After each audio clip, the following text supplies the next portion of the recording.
आपके पास सबसे पहले सवाल नजर आ रहा है आपको? क्या चीज है? A fair six sided die with faces marked 1 2 3 4 5 6 is thrown repeatedly यहां मेंशन नहीं किया हुआ कि कितनी बार थ्रो किया जा रहा है, तो मतलब एन अननोन है कि कितनी बार उस डाई को थ्रो किया गया है। एन अननोन है, तो इससे ये बात पता चल रही है कि ये ज्योमेट्रिक डिस्ट्रीब्यूशन है। और आगे बोला है until a 4 is obtained, until a 4 is obtained। तो आपके पास अगर कभी भी ज्योमेट्रिक डिस्ट्रीब्यूशन को हम कैसे पता करते हैं कि ये ज्योमेट्रिक डिस्ट्रीब्यूशन है या क्या चीज है, कि आपके पास जब भी एन अननोन हो, एन क्या हो आपके पास? अननोन हो, तो इट मींस दैट कि ये ज्योमेट्रिक डिस्ट्रीब्यूशन है। कौन सी डिस्ट्रीब्यूशन है? Geometric distribution. अब ज्योमेट्रिक डिस्ट्रीब्यूशन में जैसे ही आपको सक्सेस मिल जाती है, once you get the success, आपके पास काम खत्म हो जाता है, आप उसके बाद ट्राई नहीं करते। नॉर्मली बाइनोमियल डिस्ट्रीब्यूशन के अंदर आप ट्राई करते रहते हो, लेकिन जैसे कि बाइनोमियल डिस्ट्रीब्यूशन में बोला होता है कि आपने थ्रो टोटल 20 बार किया।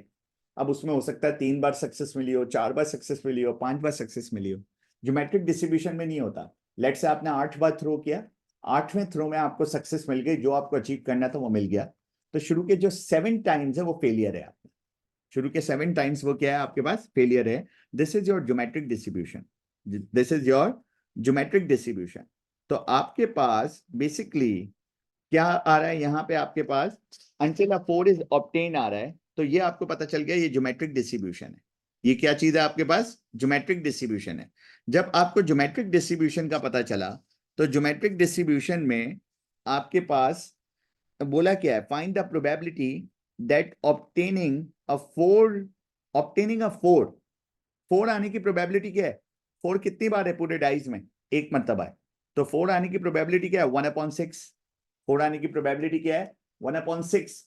तो अगर प्रोबेबिलिटी 1/6 है, तो प्रोबेबिलिटी ऑफ फेलियर क्या होगा? 5/6। प्रोबेबिलिटी ऑफ फेलियर क्या होगा आपके पास? 5/6, अगर प्रोबेबिलिटी ऑफ सक्सेस 1/6 है। तो हमेशा याद रखना, मैंने एक केस बताया भी था कि फ्यूअर देन वाला जो केस होता है, फ्यूअर देन वाला जो केस होता है, उसमें आप सीधा सीधा एक शॉर्ट ट्रिक क्या करते हो कि एक जो आपको ये बात पता होनी चाहिए कि पहले आप एक मतलब एक और बार सवाल पढ़ लो ताकि आपको एक क्लियर हो जाए कि find the probability that obtaining a 4, मतलब जैसे ही आपके पास 4 आएगा आप उसके बाद ट्राई नहीं करोगे, आप उसके बाद ट्राई नहीं करोगे। और कौन से थ्रो में 4 आ रहे हैं? छठे थ्रो में आ रहे हैं। छठे में मतलब आपको सक्सेस मिल रही है। छठे में आपको क्या मिल रही है? सक्सेस मिल रही है।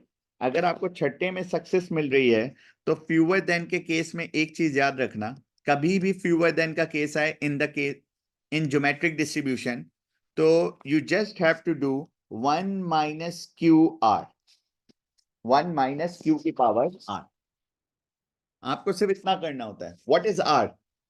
आपको क्या बोला है? 6 थ्रो में आपको सक्सेस मिल रही है, तो आर हमेशा उससे एक लेसर होता है। तो आपके पास ये जो फॉर्मूला बनेगा, 6 थ्रो में मिल रहा है, तो शुरू के 5 थ्रो फेलियर है। शुरू के 5 थ्रो क्या है आपके पास? फेलियर है। तो टोटल में से आपने फेलियर वाले केस को माइनस कर दिया, because total is 1, because total is 1। तो 1 माइनस आपने क्या कर दिया? क्यू की power 5। What is Q? 1 minus Q is the probability of failure. अब ये डाई था 1 2 3 4 5 6, 1 2 3 4 5 6, तो 4 आने की प्रोबेबिलिटी 1/6 थी। तो फेलियर क्या होगा आपके पास? 5/6। तो ये बन जाएगा 1 माइनस 5/6 की होल पावर 5।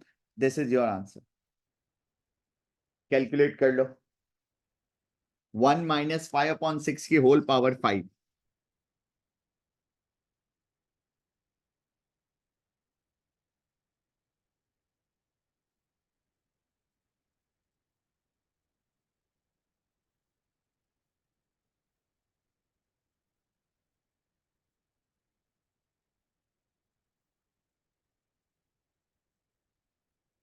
नेक्स्ट पे आते हैं। अच्छा, नेक्स्ट बाइनोमियल डिस्ट्रीब्यूशन का। ये तो यहाँ जितने भी बैठे हुए हैं इस वक्त सबको पता है बाइनोमियल डिस्ट्रीब्यूशन क्या चीज है। बाइनोमियल डिस्ट्रीब्यूशन में n अननोन होता है कि कितनी बार थ्रो किया गया। On another occasion the die is thrown 10 times. The die is thrown 10 times, 10 बता दिया गया, 10 is n। Find the probability that a 4 is obtain at least 3 times. 4 is obtain at least 3 times. At least का मतलब क्या होता है आपके पास? At least का मतलब क्या होता है? एटलीस्ट का मतलब होता है, एटलीस्ट 3 टाइम्स का मतलब है greater than is equal to 3। और टोटल कितनी बार थ्रो किया गया है? टोटल 10 टाइम्स थ्रो किया गया। पेपर आपके पास खुला हुआ होना चाहिए, पेपर आपके पास खुला हुआ होना चाहिए। तो आप ये बताओ मुझे, तो अगर ये एटलीस्ट बोला गया है तो एटलीस्ट का मतलब ये होता है greater than is equals to 3। तो greater than is equals to 3 का मतलब ये है कि आप 3 की प्रोबेबिलिटी निकालोगे, 4 की निकालोगे, 5, 6 टिल 10, क्योंकि 10 टाइम्स थ्रो किया गया है। तो आपको ये बोला है कि 4 इज ऑब्टेन एटलीस्ट 3 टाइम्स। कम से कम 4 जो ऑब्टेन हुआ है वो 3 बार ऑब्टेन हुआ है। हो सकता है 4 बार हुआ हो सकता है 5 बार हुआ हो सकता है 10 बार हुआ हो। तो इसका आसान तरीका ये है कि टोटल प्रोबेबिलिटी 1 होती है, तो 1 में से वो वाली प्रोबेबिलिटी माइनस कर दो जो पॉसिबिलिटी हमें नहीं चाहिए। मतलब प्रोबेबिलिटी ऑफ 0, 1 और 2 की प्रोबेबिलिटी अगर मैं माइनस कर दूं 1 में से, तो जो भी रिमेनिंग प्रोबेबिलिटी होगी वो हमारा आंसर होगा। वो हमारा क्या होगा आपके पास? आंसर होगा। अच्छा, तो अगर 1 में से मुझे प्रोबेबिलिटी ऑफ 0, 1 और 2 माइनस करनी है तो ये तो सिंपल बाइनोमियल डिस्ट्रीब्यूशन लगेगा, बिकॉज ये n अननोन है। और बाइनोमियल डिस्ट्रीब्यूशन का फॉर्मूला क्या होता है आपके पास? बाइनोमियल डिस्ट्रीब्यूशन में जो प्रोबेबिलिटी का फॉर्मूला लगता है हमारे पास, वो लगता है आपके पास NCR, आपके पास P की पावर R, Q की power N minus R। This is the formula. अच्छा, अब आपको जब प्रोबेबिलिटी 1 माइनस, जब आपको प्रोबेबिलिटी ऑफ 0 चाहिए, आपको क्या चाहिए? प्रोबेबिलिटी ऑफ 0 चाहिए, तो आप क्या करोगे प्रोबेबिलिटी ऑफ 0 के लिए?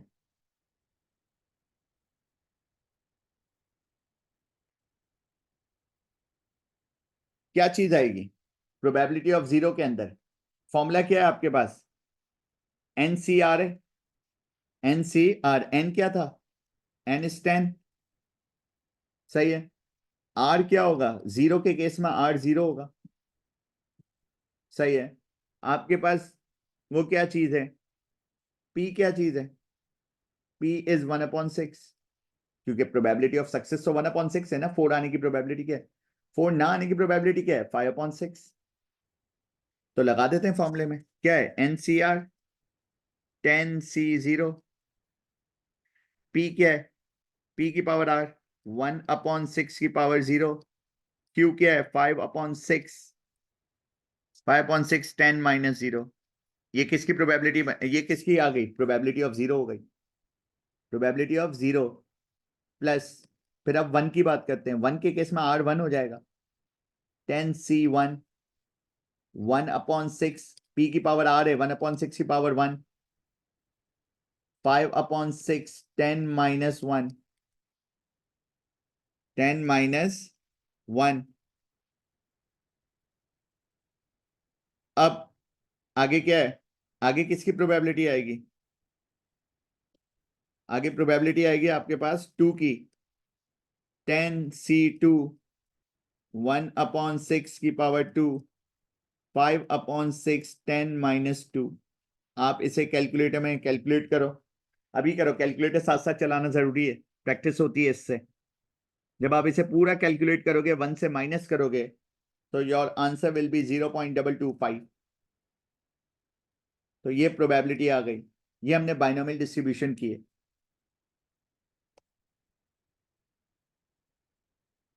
नेक्स्ट सवाल पे आ जाओ, क्वेश्चन नंबर 2 पे, जल्दी जल्दी। कुछ भी, कोई भी चीज मिस होगी मैं रिकॉर्ड कर रहा हूं, मैं भेज दूंगा।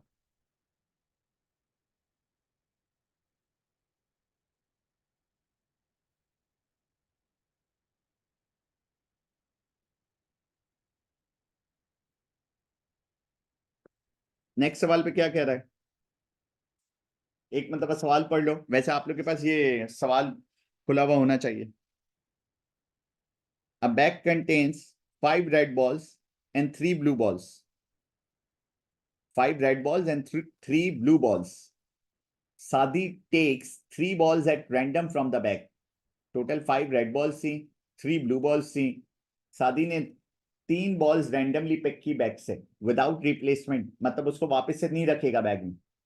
The random variable x, capital X जो है random variable x, represents the number of red balls that she takes. Variable जो x है वो नंबर ऑफ रेड बॉल्स पे बात कर रहा है कि कितनी उसने उठाई है। Show that the probability that Sadie takes exactly 1 red ball is 15/56।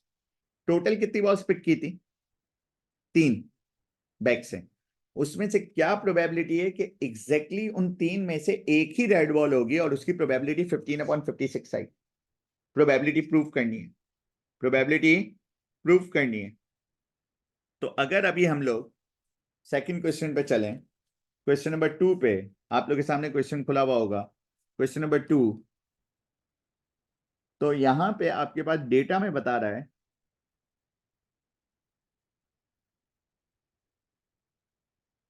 5 red balls 3 blue balls, total 3 balls pick करनी है विदाउट रिप्लेसमेंट, विदाउट रिप्लेसमेंट। क्या प्रोबेबिलिटी है, प्रोबेबिलिटी प्रूव करनी है कि सादी टेक्स एग्जैक्टली 1 रेड बॉल। जब आप 3 बॉल्स पिक करो तो रेड बॉल एक ही होनी चाहिए, रेड बॉल एक ही होनी चाहिए। और उसकी जो प्रोबेबिलिटी है वो आंसर प्रूफ ये करना है कि 15/56 आना चाहिए, 15/56 आना चाहिए। ओके, तो उसको हम कैसे कर सकते हैं, देखो बहुत सारे तरीके हैं, लेकिन हम लोग S1 में प्रोबेबिलिटी, क्योंकि S1 में हम परम्यूटेशन एंड कॉम्बिनेशन पढ़ चुके होते हैं, तो कॉम्बिनेशन वाले तरीके से प्रोबेबिलिटी बहुत आसान हो जाती है, कॉम्बिनेशन वाले तरीके से। अब आपको पता है कि भाई आपको एक ही रेड बॉल पिक करनी है ना, कितनी रेड बॉल पिक करनी है, एक ही। और कितनी रेड बॉल्स हैं, 5। तो 5 में से एक ही रेड बॉल चूज होगी, तो 5C1 मल्टीप्लाई बाय बाकी जो 2 बॉल्स हैं उसमें से ब्लू बॉल्स कितनी पिक होंगी, 2 होंगी, क्योंकि टोटल 3 पिक करनी है, उसमें से एक रेड बॉल होनी चाहिए, बाकी 2 ब्लू होनी चाहिए, क्योंकि एग्जैक्टली 1 रेड बॉल की प्रोबेबिलिटी मांग रहे हैं। तो 3 में से कितनी चूज होंगी, 3C2।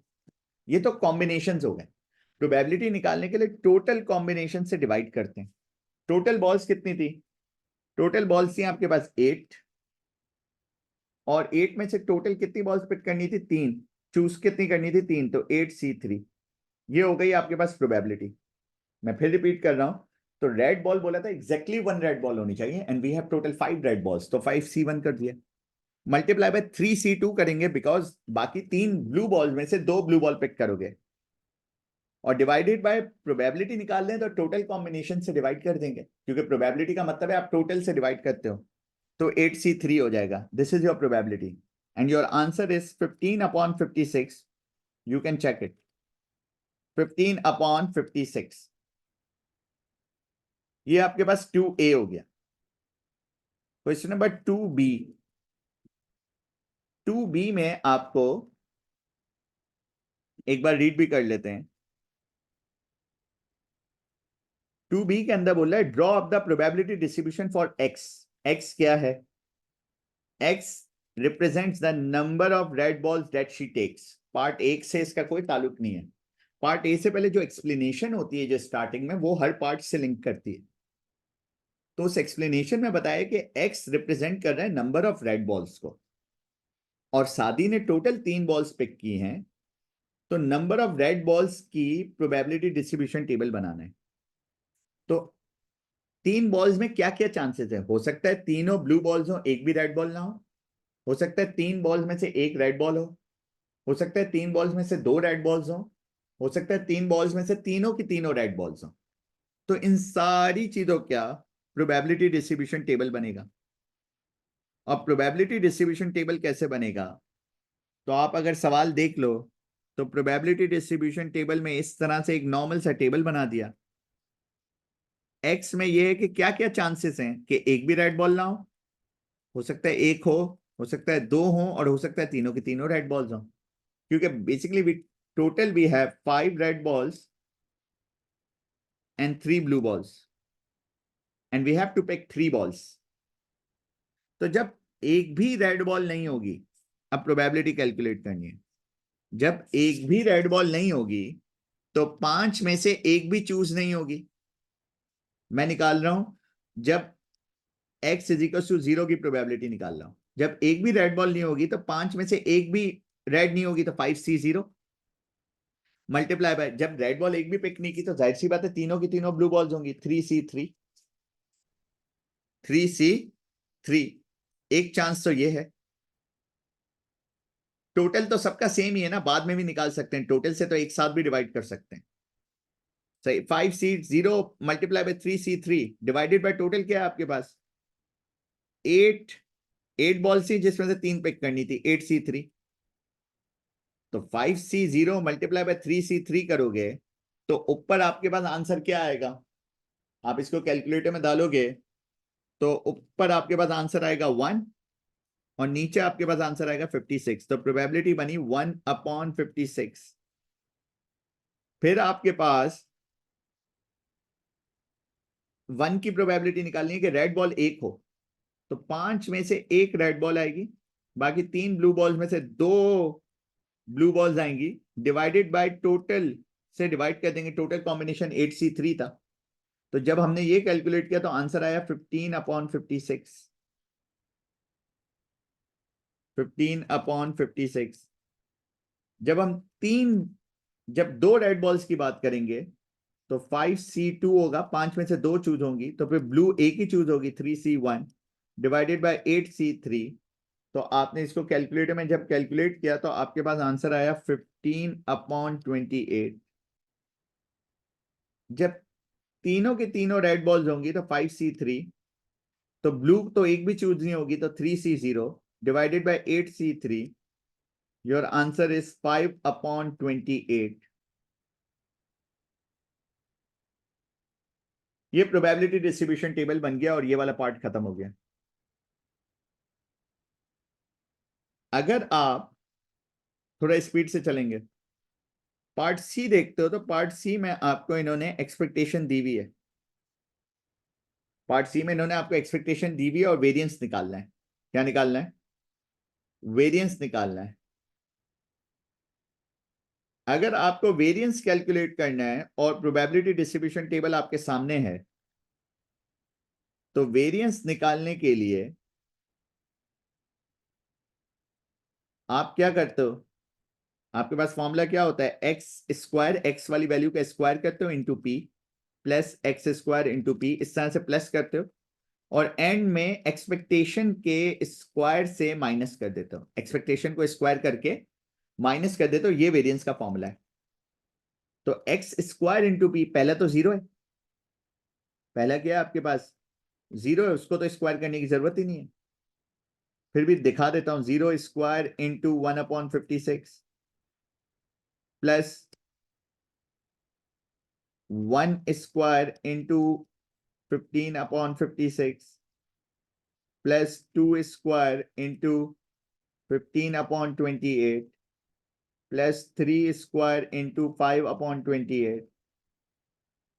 ये जो आंसर आएगा वो माइनस होगा एक्सपेक्टेशन के स्क्वायर से। एक्सपेक्टेशन सवाल में क्या दी हुई थी आपके पास, अगर आप एक्सपेक्टेशन देखते हो, एक्सपेक्टेशन दी हुई है आपको 15/8। एक्सपेक्टेशन कितनी दी हुई है 15/8 और एक्सपेक्टेशन के स्क्वायर से माइनस करते हो।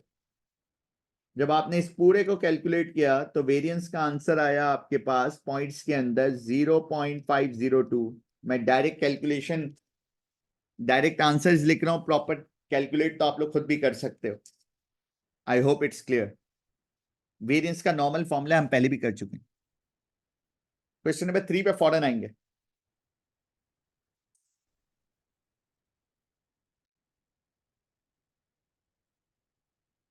क्वेश्चन नंबर 3 नॉर्मल डिस्ट्रीब्यूशन का दिखा रहा है।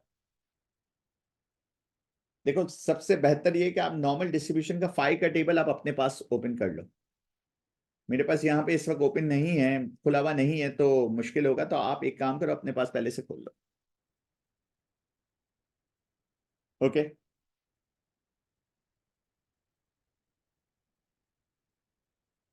अब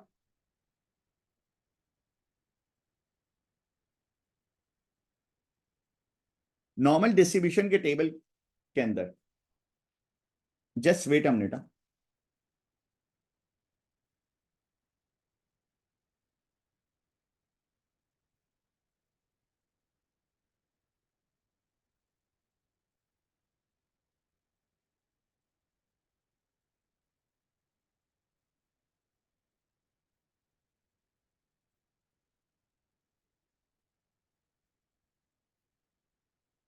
मैं ग्रुप पे फिर वापस से फाई का टेबल शेयर कर रहा हूँ।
अच्छा, आ जाते हैं। फाई का टेबल आप लोग खोल लो जल्दी। क्वेश्चन नंबर 3 आप लोग के सामने। Pia runs 2 kilometers every day and her times in minutes are normally distributed। पहले ही बता दिया कि डेटा जो है वो नॉर्मली डिस्ट्रीब्यूटेड है। नॉर्मली डिस्ट्रीब्यूटेड का मतलब ये है कि डेटा पहले से नॉर्मली डिस्ट्रीब्यूटेड है, तो मतलब कोई अप्रोक्सीमेशन नहीं करनी। और अगर अप्रोक्सीमेशन नहीं करनी तो किसी भी किस्म का कंटिन्यूटी करेक्शन नहीं होगा।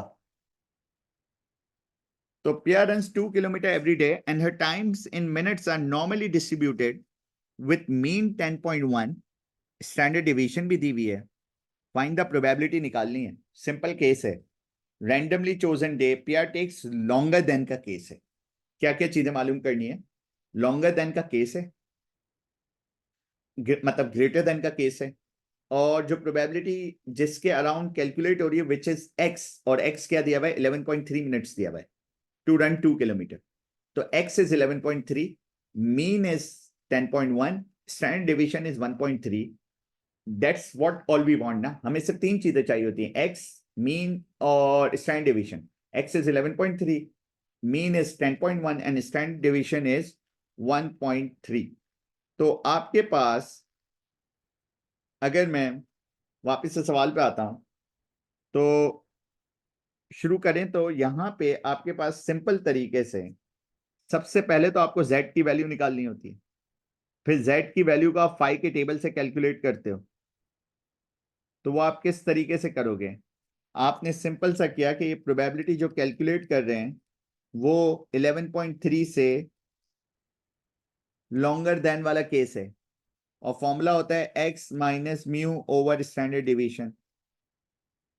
तो आपके पास probability of z longer than का केस है ग्रेटर देन फिर 11.3 माइनस 10.1 डिवाइडेड बाय 1.3, ये जब आपने कैलकुलेट किया तो प्रोबेबिलिटी ऑफ आपने z इज ग्रेटर देन 0.9231। अभी मैं चार्ट की वैल्यू नहीं सिखा रहा हूं, आप सीधा सीधा जब चार्ट से वैल्यू लोगे तो सबसे पहले तो आपको एक काम ये करना पड़ेगा, आपने 0.9231 ना 0.9231 आ रहा है आपके पास, आप चार्ट में से z की वैल्यू देखोगे 0.9231, लेकिन चार्ट पे आप वैल्यू कब देखते हो, जब z और लेसर होता है, z और लेसर। जैसे ही z के साथ लेसर आता है और यहां आगे पॉजिटिव होना चाहिए वैल्यू, क्या क्या चीजें होनी चाहिए, लेसर और पॉजिटिव वैल्यू, तो आप ये z और लेसर तो सीधा सीधा आपको कन्वर्ट कर देता है 5 के अंदर, और आप 5 की वैल्यू टेबल से देखते हो, लेकिन यहां है z और ग्रेटर, यहां है z और ग्रेटर। तो आप जब वैल्यू देखोगे जो भी आंसर आएगा वो 1 से माइनस होगा, क्योंकि ग्रेटर को आपने लेसर में कन्वर्ट करना है। 1 से माइनस दो केसेस में होता है, z के साथ ग्रेटर है और ग्रेटर के साथ आगे वैल्यू प्लस में है तो 1 से माइनस होगा, लेकिन z के साथ साथ साथ अगर लेसर है और लेसर के साथ नेगेटिव है तो फिर भी 1 से माइनस होगा। फाइनल आंसर दो केसेस में 1 से माइनस होता है, लेकिन अगर z के साथ ग्रेटर है और ग्रेटर के साथ माइनस है तो ग्रेटर और माइनस का इफेक्ट डायरेक्टली चेंज हो जाता है z इज लेसर और प्लस के अंदर। ये इनइक्वालिटी का रूल है, अगर ग्रेटर और माइनस साइन आए तो वो लेसर और प्लस में चेंज हो जाता है। देयर इज नो नीड कि हम इसको 1 से माइनस करें। तो आपके पास जो भी आंसर आएगा 0.9231 का पीछे आप 5 के टेबल से जब आप आंसर निकालोगे, योर आंसर विल बी 0.822 और फाइनल आंसर आएगा 0.178। ये z की वैल्यूज आप पीछे से देखोगे। अब इसके बाद 3 के अगर हम पार्ट बी पे देखें, पार्ट बी बिल्कुल ऑपोजिट केस है, उसमें प्रोबेबिलिटी गिवन है, प्रोबेबिलिटी गिवन है। क्वेश्चन नंबर 3 पार्ट बी देखो, on 75% of days PR takes longer, PR takes longer. सबसे पहले आप अपने सामने चार्ट खोल लो, 5 का चार्ट खोल लो। तो बेसिकली होता क्या है कि आपके पास 75% प्रोबेबिलिटी दे दी है। जो प्रोबेबिलिटी आप पहले कैलकुलेट करते थे ना, z की वैल्यू आती थी, आप चार्ट से वैल्यू निकालते थे, वो वैल्यू प्रोबेबिलिटी होती थी। यहां पहले से प्रोबेबिलिटी दी हुई है विच इज 0.75, लेकिन ये प्रोबेबिलिटी इसलिए एक्सेप्टेबल नहीं है क्योंकि ये लॉन्गर की प्रोबेबिलिटी है, हमें लेसर की चाहिए होती है। तो नॉर्मली हम ऐसे करते हैं कि 1 में से 0.75 को माइनस करते हैं तो लेसर की प्रोबेबिलिटी आ जाती है विच इज 0.25, और फिर 0.25 को ये जो z का आपके पास टेबल बना हुआ है आपके पास पूरा, तो यहाँ आंसर्स में से देखते हैं 0.25 कहाँ लिखा हुआ है, लेकिन द प्रॉब्लम इज ये चार्ट ही 0.5 से स्टार्ट हो रहा है, 0.25 एग्जिस्ट ही नहीं करता इस चार्ट के अंदर कहीं। तो आप ये 1 में से माइनस करने वाला केस को कैंसिल कर दोगे, ये एक्सेप्टेबल नहीं होगा, तो आपने इसको कैंसिल कर दिया। फिर आप देखोगे आपकी प्रोबेबिलिटी क्या है, 0.75%, 0.75। तो 0.75 की प्रोबेबिलिटी आप पहले कैलकुलेट करोगे, आप नीचे देखोगे क्रिटिकल वैल्यूज दी हुई होंगी, तो आपको यहाँ प्रोबेबिलिटी नीचे वाले केस में जो नीचे दो रोज बनी हुई है वहां 0.75 नजर आ रहा होगा। तो 0.75 पे जो z की वैल्यू है, अगर आप z की वैल्यू देखोगे 0.75 पे नीचे चार्ट के अंदर, तो आपको नजर आ रही होगी 0.674। तो 0.75 पे जब आपने z की वैल्यू देखी 0.674, बट द क्वेश्चन इज कि सर हम z की वैल्यू 0.674 कैसे लेंगे, वो तो 75% की प्रोबेबिलिटी है, एंड 75% तो लॉन्गर देन का केस है, हमें तो लेसर का केस लेना है। तो आप क्या करोगे ऐसे केस के अंदर, सॉरी ये 0.674 है, आप ऐसे केस के अंदर क्या करोगे, क्योंकि ये लॉन्गर का केस था उसको लेसर में कन्वर्ट करने के लिए इसकी वैल्यू में आप माइनस लगा दोगे, साइन चेंज कर दोगे इसको, तो ये लेसर का केस बन गया। हालांकि 0.75 पे प्रोबेबिलिटी जो z की वैल्यू आई थी, जब प्रोबेबिलिटी 0.75 थी तो z की वैल्यू 0.674 थी पॉजिटिव में, लेकिन ये 0.75 लॉन्गर का केस था, हमें z के केस में लेसर का केस चाहिए होता है, इसलिए हमने इसका साइन चेंज कर दिया और -0.674 ले लिया। क्या ले लिया? -0.674 ले लिया। z की वैल्यू आ गई आपके पास। जब आपके पास z की वैल्यू आ गई, मैं फिर से पार्ट बी बता रहा हूं, z की वैल्यू हमने निकाल ली -0.674। अब इस सवाल को वापस से पढ़ो। प्रोबेबिलिटी गिवन थी आपके पास, तो z की वैल्यू आ गई आपके पास। अब z बराबर किसके होता है? एक्चुअली z बराबर होता है x minus mean over standard division. आपको इस सवाल में x ही नहीं पता कि प्रोबेबिलिटी जो निकाली थी वो किसके अराउंड निकाली थी, तो you need to find out the value of x। Basically जो t है, टाइम है आपके पास। आपके पास क्या है? टाइम है। अगर मैं वापस से इस चीज को, इस सवाल को वापस से पढ़ो, तो अगर आप इस सवाल को वापस से पढ़ते हो तो उसमें साफ साफ लिखा हुआ है, on 75% of days PR takes longer than t minutes. You need to find out t. You need to find out t. बात समझ आ रही है? और z की वैल्यू आपके पास है -0.674, -0.674। बाकी आपके पास मीन और स्टैंडर्ड डिवीजन क्या चीज है? मीन और स्टैंडर्ड डिवीजन की वैल्यू क्या है आपके पास? मीन इज 10.1, स्टैंडर्ड डिवीजन क्या है? 1.3। जब इसका फाइनल आंसर टी का निकाला तो 9.22 मिनट्स आया। ये टाइम आ गया।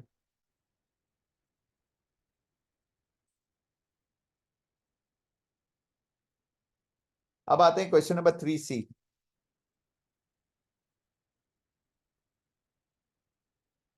3C को करने से पहले आप एक मतलब मीटिंग रीजॉइन कर लो।